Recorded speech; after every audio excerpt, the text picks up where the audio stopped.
कबीरा सोई पीर है जो जाने पर पीर, जो पर पीर न जानही सो का पीर में पीर। भावार्थ, कबीरदास जी कहते हैं कि जो इंसान दूसरे की पीड़ा और दुख को समझता है वही सज्जन पुरुष है, और जो दूसरे की पीड़ा ही ना समझे ऐसे इंसान होने से क्या फ़ायदा। कबीरा ते नर अंध है गुरु को कहते और, हरि रूठे गुरु ठौर है गुरु रूठे नहीं ठौर।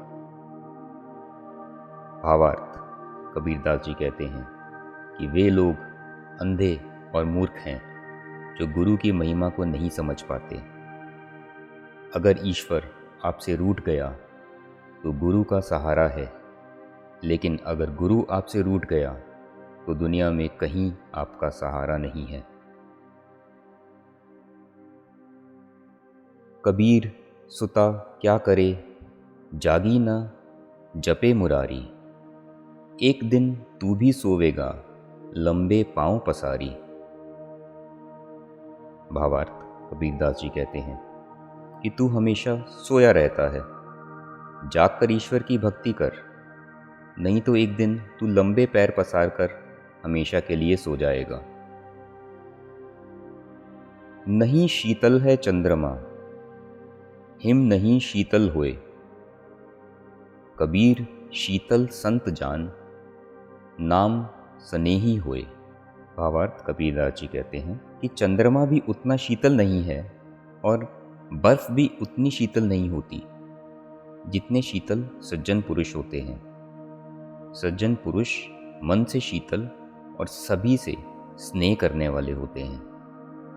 पोथी पढ़ पढ़ जगमुआ पंडित भया न कोय, ढाई आखर प्रेम का पढ़े सो पंडित होए। कबीरदास जी कहते हैं कि लोग बड़ी से बड़ी पढ़ाई करते हैं, लेकिन कोई पढ़कर पंडित या विद्वान नहीं बन पाता। जो इंसान प्रेम का ढाई अक्षर पढ़ लेता है वही सबसे बड़ा विद्वान होता है। राम बुलावा भेजिया दिया कबीरा रोए, जो सुख साधु संग में सो बैकुंठ ना होए। जब मृत्यु का समय नज़दीक आया और राम के दूतों का बुलावा आया तो कबीरदास जी रो पड़े, क्योंकि जो आनंद संत और सज्जनों की संगति में है उतना आनंद तो स्वर्ग में भी नहीं होगा।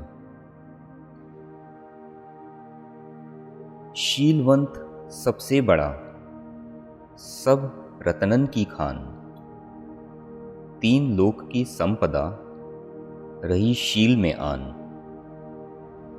भावार्थ, शांत और शीलता सबसे बड़ा गुण है और ये दुनिया के सभी रत्नों से महंगा रत्न है। जिसके पास शीलता है उसके पास मानो तीनों लोकों की संपत्ति है।